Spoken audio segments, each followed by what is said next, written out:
الہی عظم البلا وبرح الخفا وانکشف القطاع وانقطع الرجا وزاقت الارض ومنعت السماء وانت المستعان الیک المشتقى وعليك المعول في الشدة والرخاء اللهم صل على محمد وآل محمد أولي الأمر الذين فرضت علينا طاعتهم وعرفتنا بذلك منزلتهم ففرج عنا بحقهم فرجا عاجلا قريبا كلمه البصر وهو أقرب يا محمد يا علي يا علي يا محمد اكفياني فإنكما كافيان وانصرانی فإنکما ناصران یا مولانا یا صاحب العصر والزمان الغوث الغوث الغوث ادرکنا ادرکنا ادرکنا الساعات الساعات الساعات العجل العجل العجل برحمتک یا ارحم الراحمین بحق محمد وآلہ الطاہرین ممکنہ حد تک بلند صلوات پڑھیں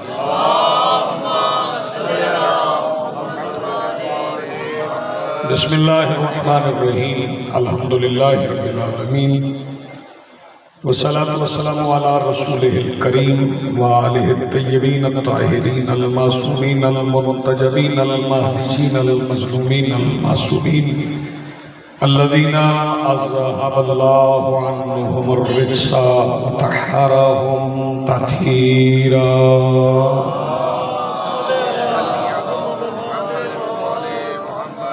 ولعنت اللہ علی اعدائہم ملعونین اجمعین من یومنا ھذا الی یوم الدین اما بعد فقد قال اللہ تعالی سبحانہ فی محکم کتابہ المجید بسم اللہ الرحمن الرحیم فاذکرونی اذکرکم واشکروا لی ولا تکفرون صلوات پڑھیے بلند آواز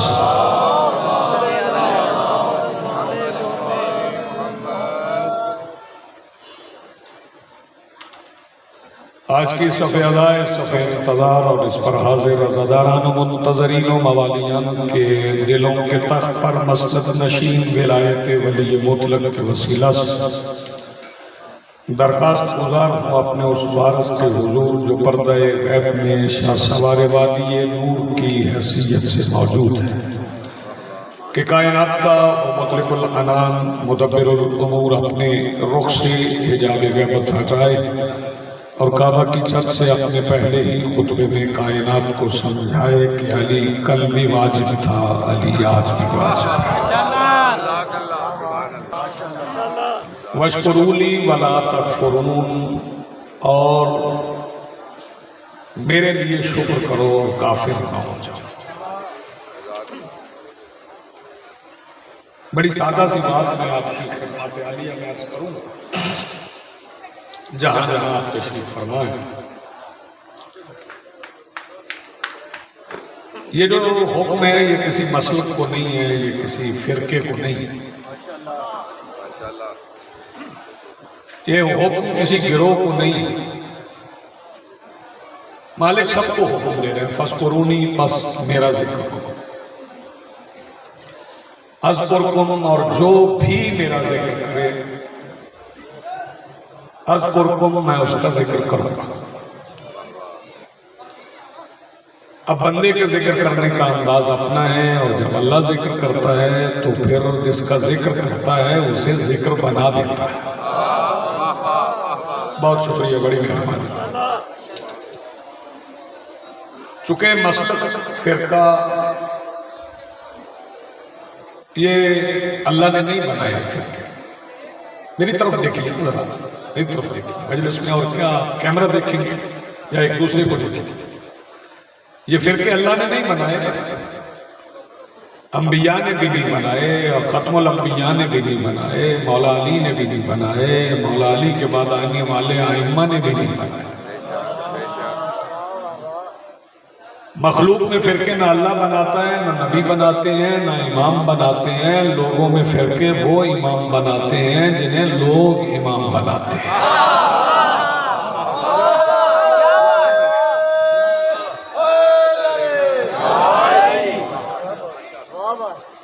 فرقہ لفظ ہی اچھا نہیں ہے فرقہ لفظ ہی اچھا نہیں ہے یہ افتراق سے ہے یہ جدا ہونے سے، جب کوئی کسی سے جدا ہو جائے تو الگ فرقہ، اور پھر ایک حدیث مشہور کر دی گئی اور مولویوں نے تو اس پہ زور ہی بڑھا دیا کہ میری امت کے 73 فرقے ہوں گے، ایک جنت میں جائے گا،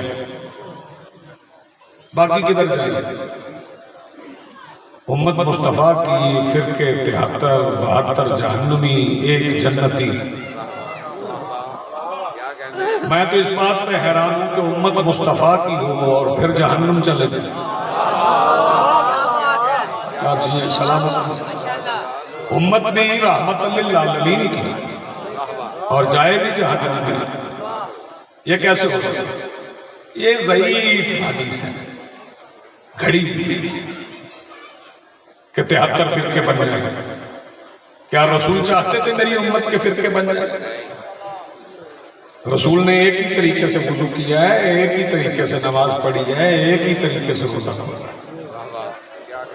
یہ نہیں کہ کسی کو 10 منٹ پہلے بتایا، کسی کو 10 منٹ بعد میں بتایا، کسی کو ہاتھ باندھ کے سکھا دی، کسی کو ہاتھ کھول کے سکھا دی، کسی کو الٹے ہاتھ دھو کے دکھائے، کسی کو سیدھے دھو کے دکھائے۔ ایک ہی طریقے سے مصطفیٰ نے وضو کیا، ایک ہی طریقے سے روزہ افطار کیا، ایک ہی طریقے سے نماز پڑھی، ایک ہی طریقے سے زکوٰۃ دی، ایک ہی طریقے سے خمس دیا، ایک ہی طریقے سے جہاد کیا۔ تو پھر فرقے مصطفیٰ نے تو نہیں بنائے نا، فرقے تو لوگوں نے بنائے۔ تو پھر یہ ذہن میں رکھیے گا کہ مصطفیٰ کی امت جہنم نہیں جاتی، بس امت کو پہچاننا پڑے گا کہ امت کون کون ہے۔ ہر بندہ امت میں شامل نہیں ہے، امت کے معنی ہے گروہ، یعنی مصطفیٰ کا گروہ۔ مصطفیٰ کا گروہ جہنم میں نہیں جا سکتا، اور امت مصطفیٰ کا فیصلہ کربلا میں ہو گیا تھا۔ جو محمد کے بیٹے کے ساتھ تھے وہ امت تھے، جو مخالف تھے وہ نہیں تھے۔ بہت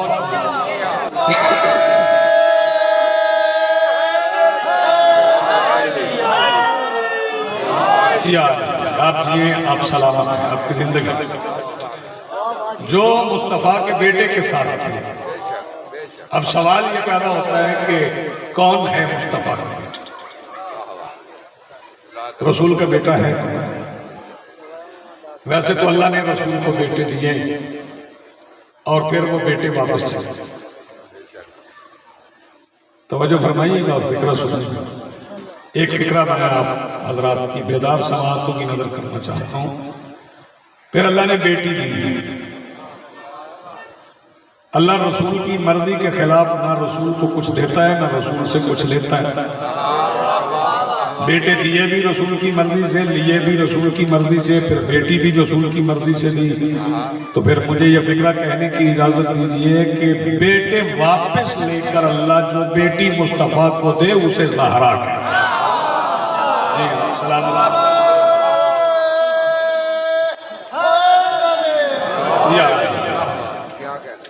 وہ بیٹی مصطفیٰ کو دی، پھر اس بیٹی کے بیٹے ہوئے، حسنین اس بیٹی کے بیٹے۔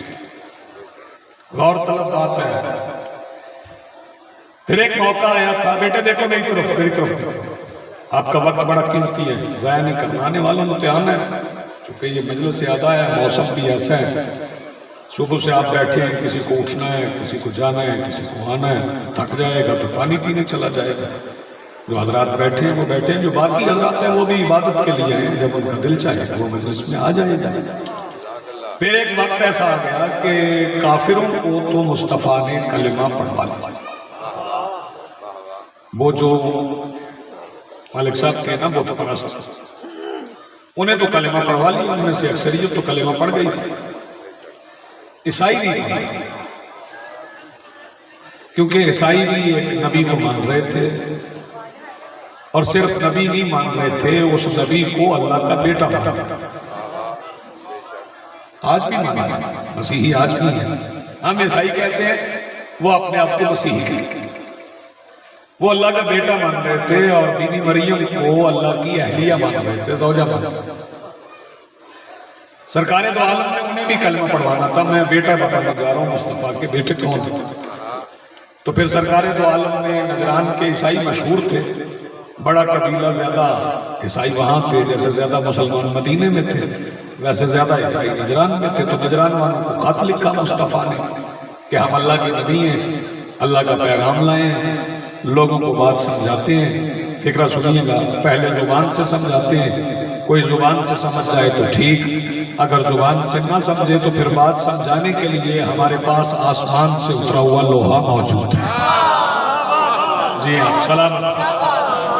یہ خط سرکار دو عالم نے نجران کے عیسائیوں کو بھیجا۔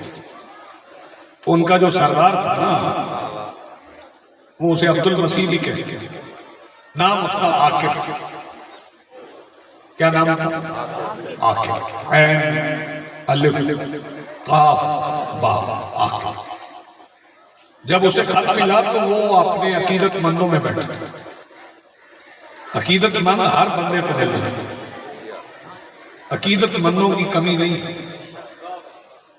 یہ گاؤں ہے تو اس گاؤں سے باہر کوئی بندہ صرف کچھا پہن کے بیٹھ جائے نا،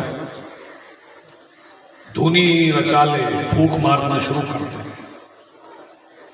اعلان کرنا شروع کر دے کہ میرے دم سے بیٹا بھی ملتا ہے، شفا ملتی ہے، تو عقیدت مند اسے بھی مل جائے۔ عقیدت مندوں کی کمی نہیں ہوتی۔ اجازت دیں ندیم بھائی، میں ایک بات سنا دوں بیٹے بیٹھے کہ عقیدت مند کیسے کیسے ہوتے ہیں، یہ سمجھنے کی آج بھی زیادہ۔ میں رسول نگر کا رہنے والا ہوں اور ہمارا شہر وزیر آباد کا قصبہ ہے۔ میں کالج میں پڑھتا تھا تو رستے میں پولیس والے بھی سننے محسوس نہ وہ فرمائے تو میں کہہ دوں گا، ایک تھانے دار صاحب تھے تو وہ ریٹائر ہو گئے۔ جب وہ ریٹائر ہوئے تو انہوں نے نیکی کی، ایک گاؤں آتا تھا رستے میں جعفر وہ ذرا ہٹ، تو وہ لوگ دھوپ میں گرمی میں وہاں سے گزرتے تھے، انہوں نے نیکی کی، انہوں نے رستے پہ نلکا لگا کہ بندے یہاں سے گزرتے ہیں۔ نلکے کے ساتھ ایک گلاس بھی تھا، اس کے ساتھ ایک زنجیر بھی تھی۔ یہی ہماری ایمانداری ہے، ایک گلاس کو بھی زنجیر بندی ہوتی ہے تو وہ اس کے ساتھ کی وہ بندے گزرتے تھے، پانی پی لیتے تھے وہاں سے۔ ایک مسافر وہاں سے گزرا تو اس کے یہاں درد تھی، گیس نہیں ہو جاتی، وہ سمجھ رہا تھا درد گردے۔ میں عقیدت مندوں کی بات بتا، اس نے اس نلکے سے پانی پیا تو وہ پانی چونکہ دریا کے کنارے کا نلکا تھا تو فلٹر ہو کے پانی آ رہا تھا، بڑا صاف پانی تھا۔ وہ پانی پیا تو وہ گیس ختم ہو گئی تو اس نے فوراً دوسرے لوگوں کو بتانا شروع کر دیا، مجھے گردے کا درد تھا، میں نے اس نلکے سے پانی پیا اور مجھے شفا ملی۔ تو پھر میں نے اپنی آنکھوں سے دیکھا ہے کہ وہاں اتنی لمبے قطاریں ہوتی تھیں کہ موقع نہیں ملتا تھا ایک بوتل پانی بھرنے کا۔ چھوٹی بوتل وہ پھر دانے تھانے دار صاحب 10 روپے میں بیچتے تھے، یہ 1987 کی بات ہے۔ تو عقیدت مند نلکے کو بھی مل گئے تھے، بندہ تو بڑی دور کی بات ہے۔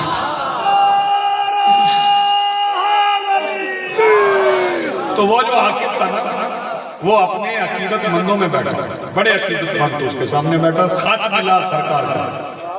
اس نے خط پڑھا، خط پڑھ کے کہنے لگا، جنہوں نے خط بھیجا وہ کہہ رہے ہیں کہ ہم اللہ کے نبی ہیں، اور بتایا جناب عیسیٰ نے بھی کہا کسی کو آنا ہے، تو آپ نے کچھ مخصوص لوگوں کو بھیجا کہ جاؤ جا کے پتہ کر کے آؤ وہ جنہوں نے اعلان نبوت کیا ہے وہ کیسے ہیں۔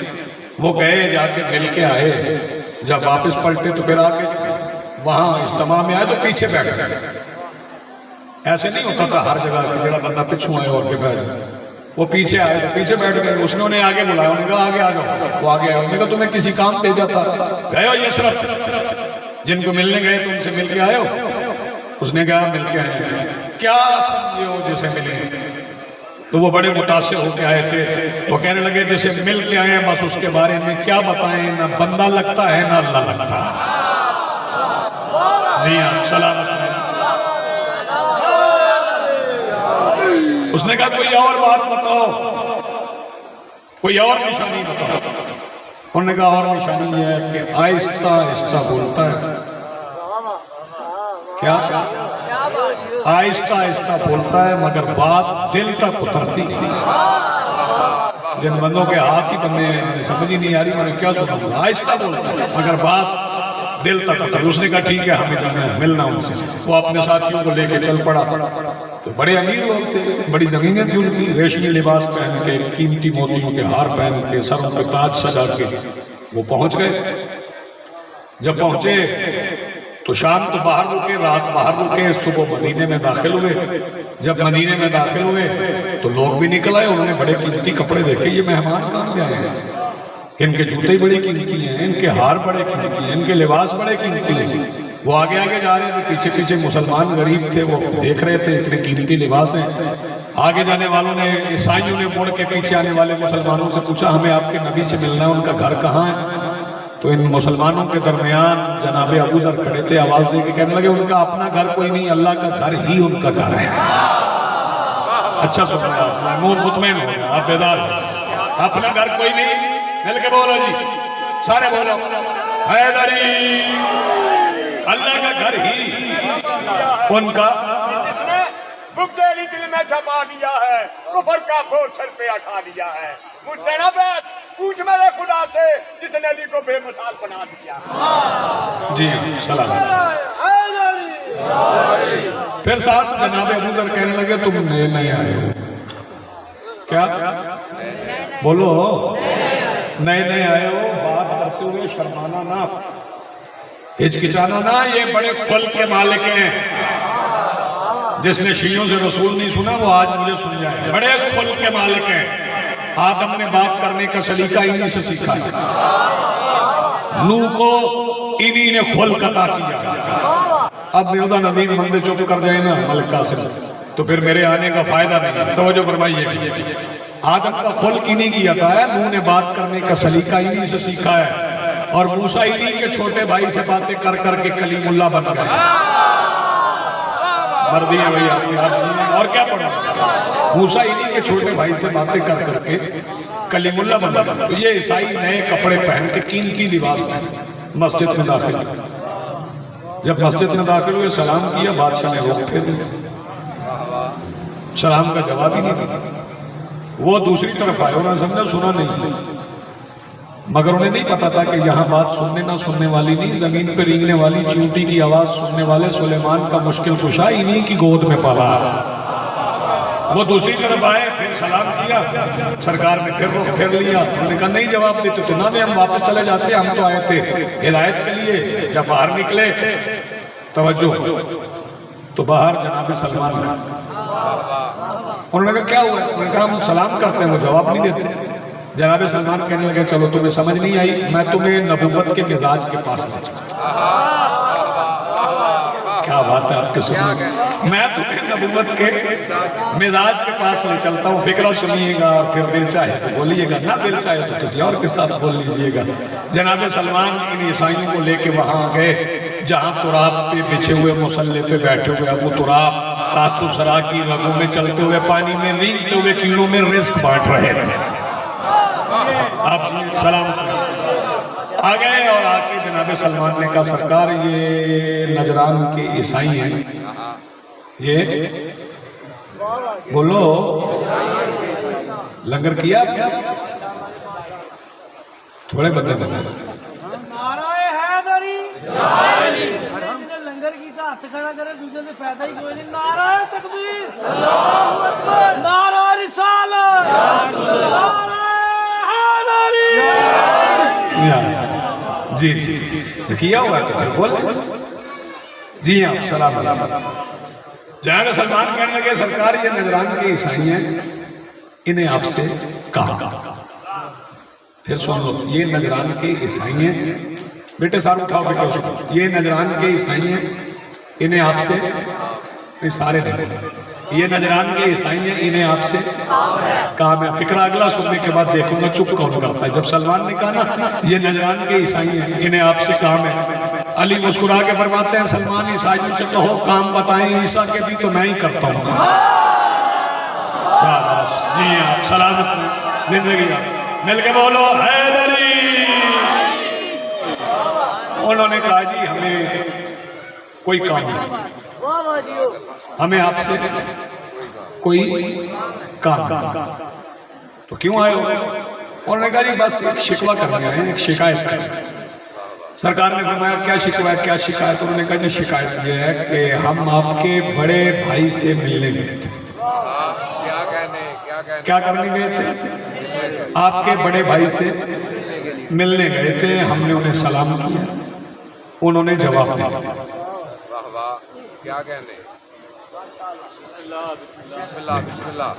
ہم نے انہیں سلام کیا, انہوں نے جواب دیا. سرکار نے نظریں اٹھائیں اور فرمایا تم کہہ رہے ہو کہ تم نے سلام کو سلام کیا؟ پترے ٹوپی لان سے ایک پٹھی پائی ہے تو مجلس سے. ہم نے انہیں سلام کیا, سلام کو سلام کیا اور انہوں نے جواب نہیں دیا. انہوں نے کہا جی ہم خود گئے. ہم نے سلام کیا, انہوں نے جواب نہیں دیا. سرکار نے نظریں اٹھائیں, وہ بڑے لباس کی انہوں نے پہنے ہوئے تھے, ہار تھے, جواہرات تھے. بیٹے میں نے سمجھانے بس. سرکار نے سر سے پیروں تک دیکھا اور فرمایا تم کہہ رہے ہو کہ تم نے سلام کیا اور انہوں نے جواب نہیں دیا؟ انہوں نے کہا جی بالکل, ہم نے سلام کیا اور انہوں نے جواب نہیں دیا. علی فرماتے ہیں یہ پہن کے گئے تھے. بہت اچھا, یہی پہن کے گئے تھے. انہوں نے کہا جی اس سے اچھے کپڑے ہوتے ہیں. اب جو بچہ بھی نہیں بولا نا ملک قاسم, وہ بھی اگلے فکر میں بولے اس سے اچھے کپڑے ہوتے ہیں اور کیا ہم پہنے. سرکار نے فرمایا تم ہمیں کپڑے دکھانے آئے ہو, تمہیں نہیں پتا ہمارے بچے جب چاہیں جنت سے منگوا لیتے ہیں. شاباش, جی ہاں, سلامت رہو, مل کے بولو حیدری. ہمارے بچے جب چاہیں جنت سے منگوا. انہوں نے کہا جی پھر کیا کریں؟ سرکار نے فرمایا جاؤ واپس پلٹ جاؤ. وہ جو سادہ کپڑے پہن کے تم آئے تھے نا, بھائی جان ادھر دیکھیں, ادھر, وہ جو تم سادہ کپڑے پہن کے آئے تھے وہ پہن کے جاؤ. پھر دیکھو 1,23,999 نبیوں کا واجب العزت رسول عزت کتنی عطا کرتا ہے. وہ پلٹ گئے. انہوں نے علی اصغر وہ سادہ کپڑے پہنے, وہ گرد آلود کپڑے پہنے, وہ مٹی والے کپڑے پہنے, وہ نئے ریشمی کپڑے اتار دیے, ہار اتار دیے, سادہ کپڑے پہن کے پھر مسجد. جیسے پہلے عیسائی کا پہلا قدم مسجد میں آیا, حسنین کے نانا کھڑے ہوئے, فرمایا اہلاً و سہلاً, آؤ بیٹے پیچھے سے, آؤ بیٹے چاند تھوڑا سا, آؤ بیٹھو. وہ آگے بیٹھ گئے. کہنے لگے جی ہمیں کچھ پوچھ. بادشاہ نے فرمایا نہیں ایسے. انہوں نے کہا تو پھر کیسے؟ سرکار نے فرمایا ہم بڑے گھر کے رہنے والے ہیں, کھانا پہلے کھلاتے ہیں, کام بعد میں پوچھتے ہیں. تو انہوں نے کہا جی کھانا کھا لیں گے. سرکار نے فرمایا لگواؤ جی کھانا. سلمان نے دسترخوان بچھا, دسترخوان لگ گیا, کھانا لگ گیا. تو وہ ذرا شرما کے عیسائی مہمان کیا کر رہے تھے, ہاتھ آگے جاتا پھر پیچھے. بندہ نیا کہیں جائے تو کھاتے ہوئے شرماتا ہے. سارے بندے ذاکر نہیں ہوتے. جو ہے ہم یہاں بھی جائیں تو ایسے لگتا ہے پتہ نہیں مدت سے یہیں رہتے ہیں, اسی شہر کے رہتے ہیں. سرکار نے فرمایا کھانا تھوڑا نہیں, جی بھر کے کھاؤ اور شرماؤ بھی نہیں. اور اگر یقین نہ آئے تو باہر کھڑے ہوئے لوگوں سے پوچھ لو, قحط کے زمانے میں بھوکوں کے شہر 3 سال میرے دادا کے دسترخوان پہ پلے ہیں. جی آپ سلامت, مل کے بولو حیدری. انہوں نے کھانا کھا لیا اور کھانا کھانے کے بعد کہنے لگے جی آپ پوچھ لیں. سرکار نے فرمایا نہیں, ہم 3 دن مہمان ہیں. کتنے دن؟ 3 دن. انہوں نے کہا ٹھیک ہے جی ہم 3 دن رہ لیں. تو اٹھ کے چلے. سرکار نے پوچھا کدھر چلے؟ انہوں نے کہا جی اپنے خیموں میں. بادشاہ نے فرمایا مہمان ہمارے ہو, اتر بیٹھ جا, اللہ تیری صحت ٹھیک ہے. مہمان ہمارے ہو, رہو گے اپنے خیموں میں. انہوں نے کہا جی اور کہاں رہیں گے, آپ تو خود مسجد میں رہتے ہیں. سرکار نے فرمایا جہاں ہم رہتے ہیں وہیں تم رہو گے. انہوں نے کہا جی ہم عیسائی آپ مسلمان, ہم مسجد میں کیسے رہے؟ سرکار نے فرمایا میں مسلمان نہیں, میں مسجد کا حاکم, میں جسے چاہوں رکھوں. تم یہی رہو جہاں ہم رہتے ہیں. انہوں نے کہا کیسے؟ ہم صرف رہتے نہیں, ہم نماز بھی پڑھتے ہیں. ملت مسلمہ سیرت رسول پڑھ لے تو لڑائیاں ختم ہو جائیں. سرکار نے فرمایا یہاں چادر لگا لو, ادھر تم نماز پڑھو. ادھر ہم نماز پڑھے 3 دن وہ رہے، بس جلدی گزر رہا ہوں، 3 دن کھانا کھانے کے بعد تیسرے دن انہوں نے کہا جی اب پوچھ لیں۔ بادشاہ نے فرمایا ہمیں معلوم تو ہے تمہیں کیا پوچھنا ہے، لیکن تہذیب کا تقاضا یہ ہے کہ تم پوچھو۔ انہوں نے کہا جی پوچھنا یہ ہے کہ آپ عیسیٰ کو کیا مانتے ہیں؟ آپ عیسیٰ کو کیا مانتے ہیں؟ سرکار نے فرمایا سوال غلط کر دیا نا۔ انہوں نے کہا جی کیوں؟ بادشاہ نے فرمایا ہم عیسیٰ کو نہیں مانتے، عیسیٰ ہمیں مانتا ہے۔ جی آپ سلام زندگی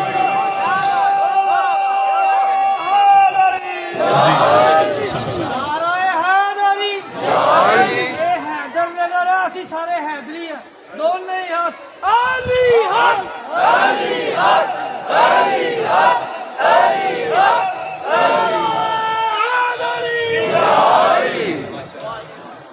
انہوں نے کہا جی پھر کیا پوچھیں؟ سرکار نے فرمایا تمہارا سوال یہ بنتا تم پوچھو ہم عیسیٰ کو کیا سمجھتے ہیں۔ بھائی دیکھیے میری طرف، سرکار نے جب فرمایا نا تمہارا یہ بنتا ہے سوال کہ تم پوچھو ہم عیسیٰ کو کیا سمجھتے ہیں، انہوں نے کہا جی بالکل یہی پوچھنا، یہ جو آپ فرما رہے ہیں پوچھنا یہی تھا۔ تو سرکار نے فرمایا ہم وہی سمجھتے ہیں جو وہ سمجھتا ہے۔ انہوں نے کہا وہ کیا سمجھتا ہے؟ سرکار نے فرمایا بسم اللہ الرحمن الرحیم انما مثل عیسیٰ عند اللہ کمثل آدم، عیسیٰ کی مثال اللہ کے نزدیک ایسے ہے جیسے آدم ہے۔ آدم کے ماں باپ دونوں نہیں ہیں، عیسیٰ کی ماں ہے باپ نہیں ہے، جو ماں اور باپ دونوں کے بغیر پیدا کر سکتا ہے، وہ بغیر باپ کے نہیں کر سکتا۔ تو وہ عیسائی کہنے لگے جی ہم نہیں مانتے، ہم سرکار نے پڑھی تھی قرآن کی آیت، اور عیسائی کہنے لگے جی ہم نہیں مانتے۔ اب آپ بڑے سمجھدار حضرات ہیں، آپ مجھے بتائیں کہ جب کسی سے مباحثہ ہو، مناظرہ ہو، قرآن پڑھ دیا جائے اور بندہ قرآن نہ مانے تو پھر اس کے بعد آپ اصول کافی پڑھیں گے، پھر اس کے بعد بخاری پڑھیں گے، قرآن کے بعد کون سی کتاب ہے؟ سب سے بڑی کتاب تو قرآن ہے۔ بندہ گئے میں قرآن نہیں مانتا، پھر آپ کیا پڑھیں گے؟ سرکار نے قرآن پڑھ دیا تھا، انہوں نے کہا ہم نہیں مانتے، جب انہوں نے کہا ہم نہیں مانتے پھر وہی آ گئی، اللہ نے فرمایا فمن حاجک فیہ من بعد ما جاءک من العلم فقل تعالوا ندعو ابناءنا وابناءکم ونساءنا ونساءکم وانفسنا وانفسکم ثم نبتہل فنجعل لعنۃ اللہ علی الکاذبین۔ میرا حبیب جب تو قرآن پڑھ دے اور یہ قرآن کی نہ مانے تو دوبارہ قرآن نہ پڑھنا، پھر ان کو لے جانا جن کا وہاں بس چلتا ہے جہاں قرآن کا نہیں چلتا۔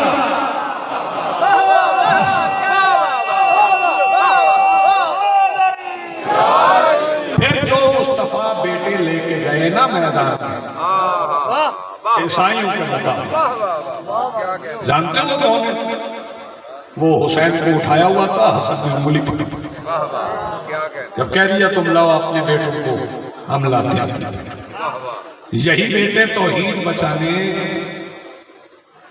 میدان مباہلہ میں گئے تھے، اور یہی بیٹے رسالت بچانے کربلا گئے تھے۔ بس 2-4 فکریں سنو اور میں آپ کو سلام۔ شبیہ ذوالجناح بھی آئے گی اور محمد، اس حوالے سے یہ مجلس چہلم کی بنتی ہے۔ چند فکریں مجھے کہنا ہے، طویل مسائل مجھے نہیں، میں تو ماحول سے آشنا نہیں تھا، لیکن جو حضرات بیٹھے ہیں وہ بڑے خوشو و خضوع سے سنتے۔ علی کی بیٹیاں دین بچا کے واپس مدینہ،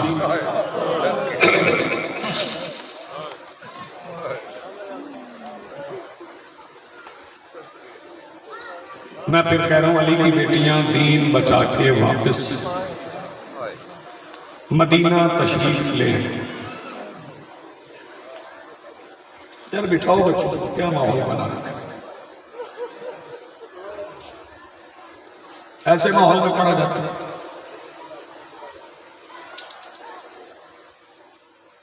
سید الساجدین مسجد نبوی میں تشریف لے گئے، جب واپس آئے تو جمعہ کا دن تھا۔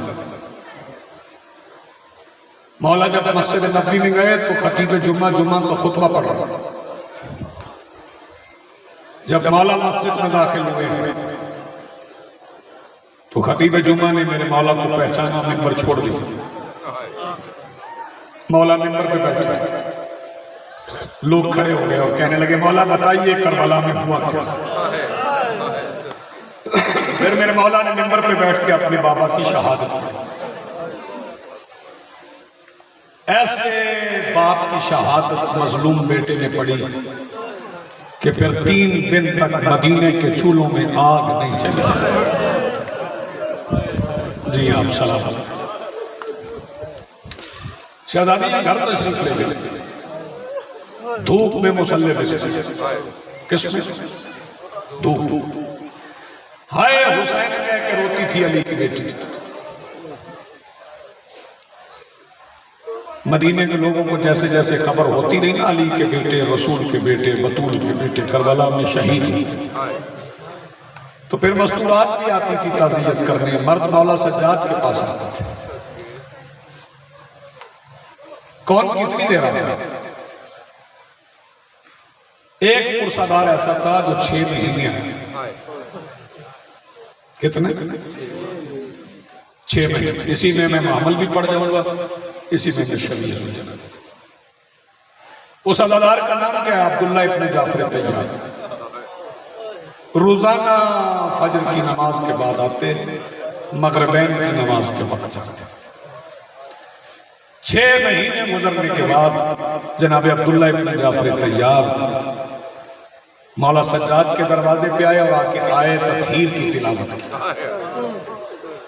آیت تطہیر آل محمد کے دروازے پہ سوالی پڑھا۔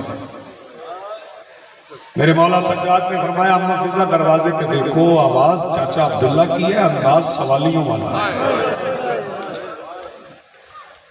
جب جناب عبداللہ سامنے آئے جو فکرہ سمجھیں گے وہ ہائے کر لیں گے، تو مولا سجاد آواز دے کے کہتے ہیں پوچھنا صرف یہ چاہتا ہوں کہ آج مدینے کا رئیس شام کے مسافر سے کیا مانگا ہے؟ بہت اچھے بھائی کیا کہتے ہیں؟ جناب عبداللہ آواز دے کے کہتے ہیں مولا سجاد مانگنا کچھ نہیں، ایک درخواست ہے۔ جی چچا۔ فرمایا میں روزانہ آتا ہوں پرسہ دینے، ہمت نہیں ہوتی، کہتا نہیں، آج آپ سے کہتا ہوں۔ چاچا کہیے۔ کہنے لگے صرف کہنا اتنا ہے کہ اپنی پھوپھی سے کہیے کہ ایک بار شام فتح کرنے والا قدم میری حویلی میں رکھے۔ واہ بھائی واہ، جزاک اللہ، مرحبا۔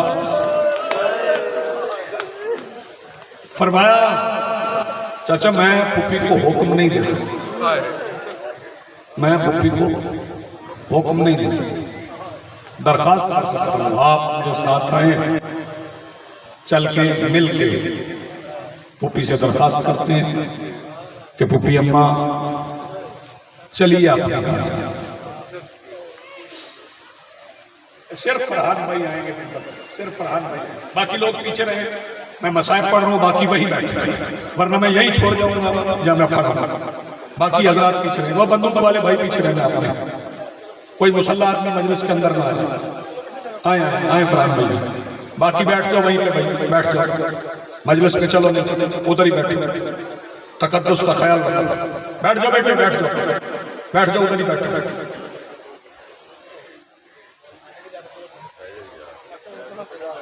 جی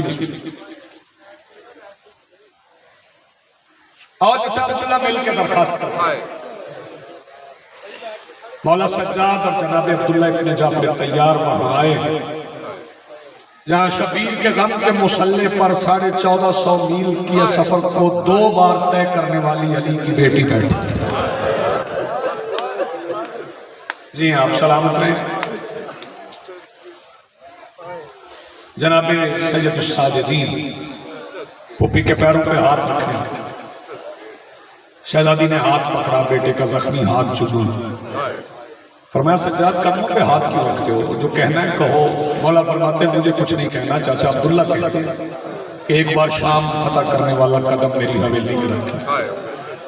شہزادی آواز دے کے کہتی ہیں عبداللہ سے کہہ دو میں ضرور جاؤں گی، لیکن جاؤں گی ویسے جیسے عباس کی موجودگی میں جاتی تھی۔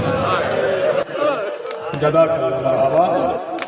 2 فکریں اور کہوں گا، پھر فرحان بھائی آپ کو سنائیں گے اور اسی پہ برآمدگی ہو جائے گی۔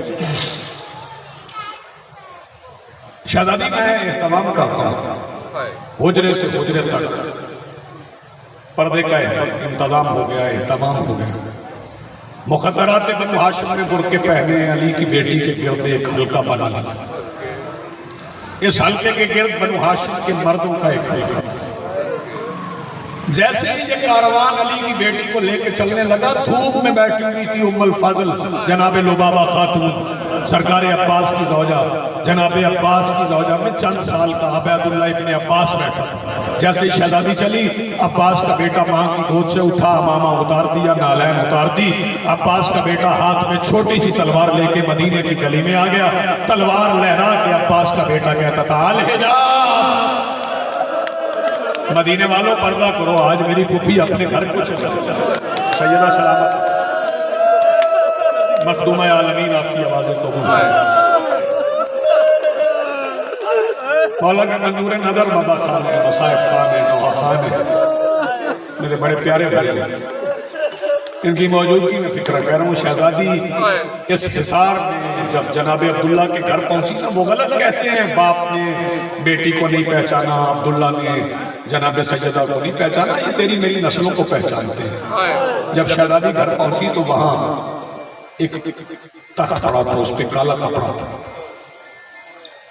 جناب عبداللہ آواز دے کے کہتے ہیں مخدومہ ذرا اس پہ بیٹھی،